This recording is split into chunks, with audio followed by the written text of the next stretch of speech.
Assalamualaikum warahmatullahi ta'ala wabarakatuh. Bismillahirrahmanirrahim. Alhamdulillahi wahda wassalatu wassalamu ala man la nabiyya ba'da wa ala alihi washabihi wa man walah. La hawla wa la quwwata illa billahil aliyyil azim. Amma ba'du, para pemirsa yang budiman, khususnya pecinta kalam Ramadan Pondok Pesantren Al-Mawardi yang saya hormati, saya akan menindaklanjuti pembahasan yang pertemuan sebelumnya, yaitu part 1, part 2, yaitu sekarang saya mau masuk ke tentang istihadah. Baiklah, bismillahirrahmanirrahim. Qala al-musannif rahimahullahu ta'ala wa nafa'ana bihi wa bi ulumihi fid dharain. Amin. Amma ba'du.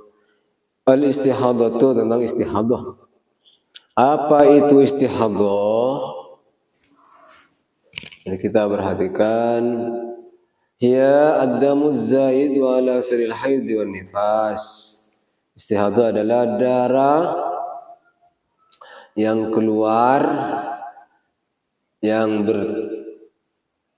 bertambah atau melebihi dari batas ketentuan maksimalnya haid dan nifas. Au hiya ad-damul khariju min ayyamil haid wan nifas, atau darah yang keluar dari atau di hari selain hari-hari haid dan nifas. Berarti melebihi dari 15 hari 15 malam, selebihnya itu masuk istihadah. Kurang dari sehari semalam juga itu namanya istihadah. Jadi kalau istihadah, perempuan yang mengeluarkan darah istihadah dinamakan mustahadah. Ya, hukumnya sama seperti orang beser. Artinya apa? Selalu mengeluarkan hadas. Artinya masih berkewajiban melakukan sholat dan puasa. Boleh disetubui karena darurat oleh suaminya apabila suaminya tidak mampu menahan saking tegangnya misalnya. Jadi karena faktor darurat boleh disetubuhi. Sebelum berwudu wajib mencuci vaginanya. Jadi sebelum berwudu mau wudu, cuci dulu vaginanya atau akela geluh. Dan jika dalam keadaan tidak berpuasa, wajib bagi dia untuk menyumbat vaginanya. Perpantah basah, wajib sumbat vaginanya. Sumbat dengan menggunakan media, baik itu kapas, septek, apa itu. Tidak cukup hanya dengan septek, pembalut itu, maka harus yang kuat. Diikat dengan kencang, kemudian misalnya contohnya kapas ini atau tisu, masukkan ke dalam vagina untuk menyumbat vaginanya sampai ini mampu mengendalikan darah yang mau keluar. Ini tidak bisa kalau sudah rapat seperti ini misalnya, maka darah sudah aman. Begitu aman, maka dilapisi lagi dengan pembalut atau dikencangkan dengan kuat-kuat. Kemudian cepat-cepatlah berwudu.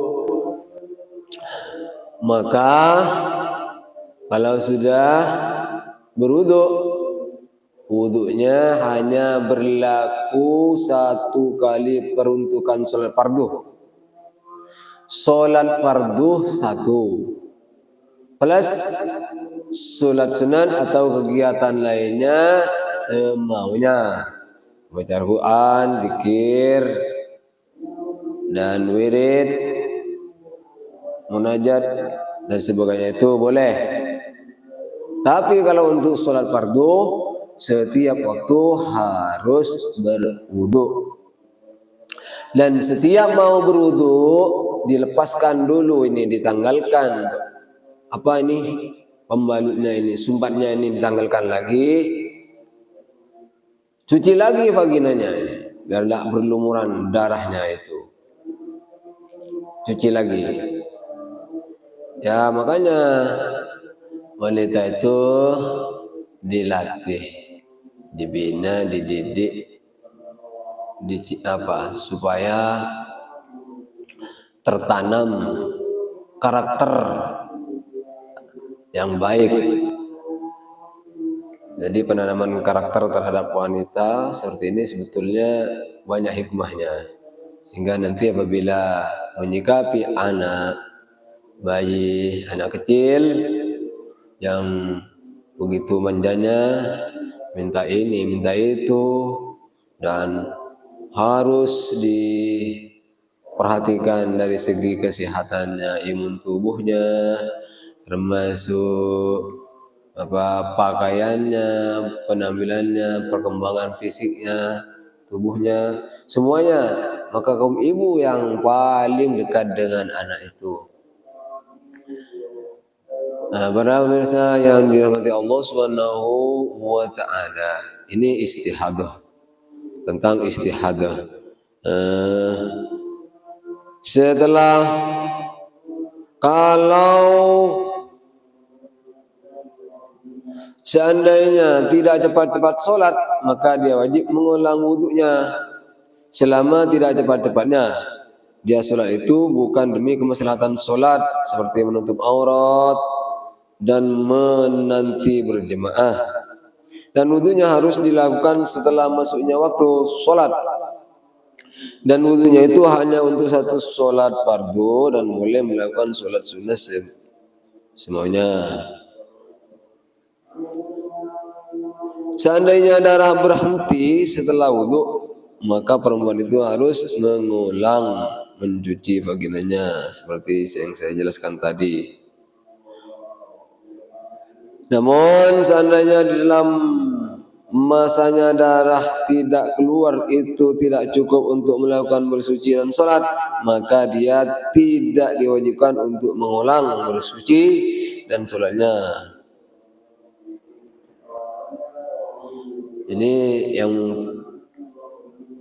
kalau terjadi di bulan puasa, ini tidak perlu menyumbat ini ya.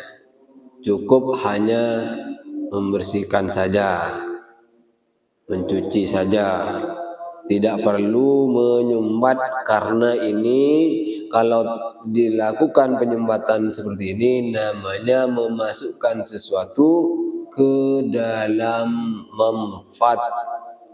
Memfat yaitu lubang yang menembus ke perut, berarti batal.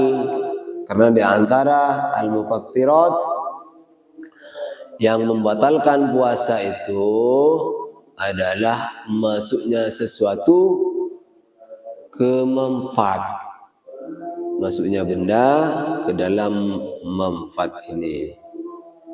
Jadi termasuk ya ini penyumbatan seperti ini masuk, dikatakan masuk, karena harus tidak harus bisanya menahan, mengendalikan darah itu, harus betul-betul masuk ini sumbatannya ini. Dirapikan sendiri setelah masuk itu. Jadi yang boleh penyumbatan ini di luar sedang berpuasa. Kiranya sampai di sini saya tambah nanti tentang di part berikutnya tentang mustahadah. Kurang lebihnya mohon maaf. Wassalamualaikum warahmatullahi taala wabarakatuh.